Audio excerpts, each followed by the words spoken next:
जय हिंद जय भारत. आपल्या समोर सचिन बुरशे आहेत जे इचलकरंजीचे आहेत आणि हे या जंगलामध्ये आता पळायला आले होते गिरोली घाटामध्ये. तर मला वाटत भेटलेले आहेत.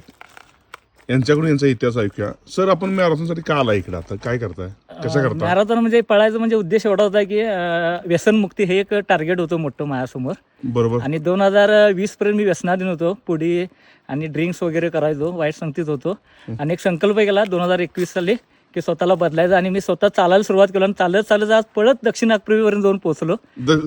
दक्षिण आफ्रिकेपर्यंत झाला? तिथं एक माझी गेल्या वर्षी स्पर्धा झाली आणि त्यात मी 8 तास 15 मिनिटांमध्ये पूर्ण करून 6वा आलो. आणि ह्यासाठी मला एक मोटिवेशन मिळाले की बदलायचं, स्वतःमध्ये बदल करायचा आणि व्यसनापासून मुक्त राहायचं. म्हणून मी चालायला आणि त्यातनंच पळायला सुरुवात केली. मग आता दक्षिण आफ्रिकेला जाणार आहे का परत? आणि यावर्षी चाललोय मी दक्षिण आफ्रिकेला. परत चाललोय तिथं जाऊन राहशीला, कारण तिथं दक्षिण आफ्रिकेमध्ये निग्रो लोक असतात बघा, नाही तिथे जाऊन राहशीला काय? नाही, आपल्या भारतासाठी चांगलं एक काय तर करायचं आहे, चांगली रेस करायची आहे आणि समाजामध्ये निर्व्यसनेसाठी जास्त काम करायचं आहे. तुम्ही व्यसन करून म्हणजे करून भागलं आणि देवपूजन लागलं असं काय? असं नाही, तसं काय नाही. देवपूजा लागलेलं नाही. एक बदल हा परिवर्तनाचा नियम आहे आणि ते तुम्ही अपडेट मोबाईल करता स्वतःला का करत नाही? ह्या नवीन पिढीला फार मोठा संकेत ह्या सचिन बुरशे सरांनी दिलेला आहे, त्याबद्दल मी त्यांचा आभारी आहे. आणि नवीन पिढीनं जागृत राहणं गरजेचं आहे.